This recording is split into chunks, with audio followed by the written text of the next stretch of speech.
Hello viewers, Assalamu alaikum. Welcome to my another new video. তো আজ খুব হাঁস খেতে ইচ্ছে করছিল, তাই ভাগ্নিকে নিয়ে চলে গেলাম হাঁস কিনতে। তো আমরা অলরেডি বাজারে চলে এসেছি। এই তো আমাদের একটা হাঁস কেনা হয়ে গিয়েছে। হাঁসটা নিয়ে আমি বাড়িতে চলে এসেছি। হাঁসটাকে এখন কেটে নেব। এই তো হাঁসটাকে কেটে পরিষ্কার করে নিয়েছি।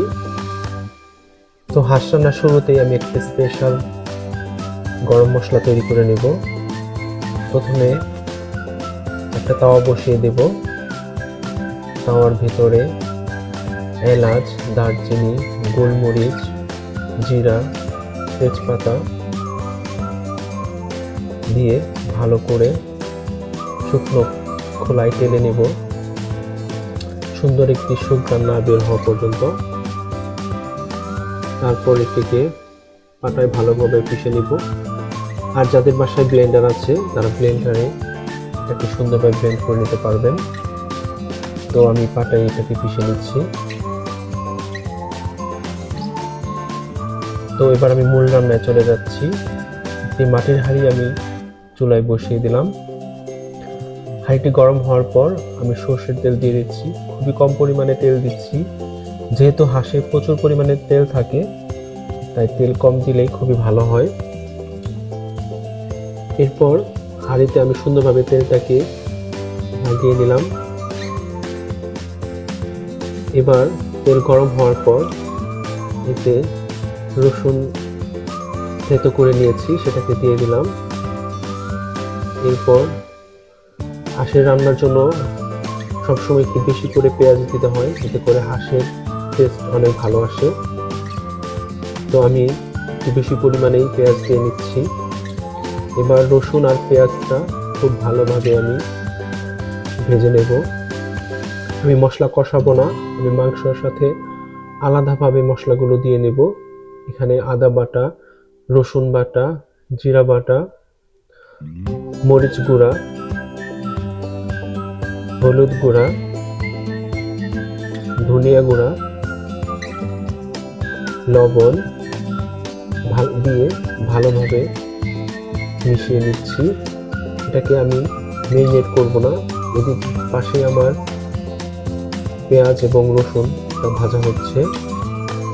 তো এটা আমি খুব ভালোভাবে মাংসটাকে মেখে নেব মশলা দিয়ে। সুন্দরভাবে দেখতেই পাচ্ছেন আমি খুব সুন্দরভাবে মশলা দিয়ে হাঁসের মাংসটাকে মেখে নিচ্ছি। এবার এই মাখা মাংসটাকে আমি ভেজে রাখা পেঁয়াজ আর রসুনের দিয়ে দিব।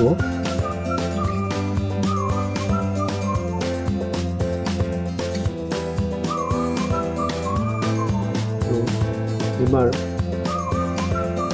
এই মাংসটাকে পেঁয়াজ রসুনের সাথে খুব ভালোভাবে মিশিয়ে নিচ্ছি। এখানে আমি কোনো পানি ব্যবহার করব না।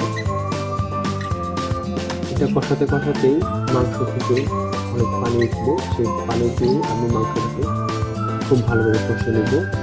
এবার ঢাকনা দিয়ে ঢেকে দিচ্ছি। ঢেকে রাখার পর কিছুক্ষণ পর ঢাকনাটা উঠিয়ে দেখতেই পাচ্ছেন আমি আবার এটাকে নেড়ে নিচ্ছি। এবার আমি যে স্পেশাল গরম মশলাটা করে রেখেছিলাম তার অর্ধেকটা মাংসতে দিয়ে দেব এবং খুব ভালোভাবে এই মশলাটাকে মাংসের সাথে মিশিয়ে নেব। এই মশলাটা ব্যবহারের কারণে মাংসের স্বাদ অনেক বেশি বেড়ে যাবে। খুব ভালোভাবে আমি মাংসের সাথে মিশিয়ে নিচ্ছি।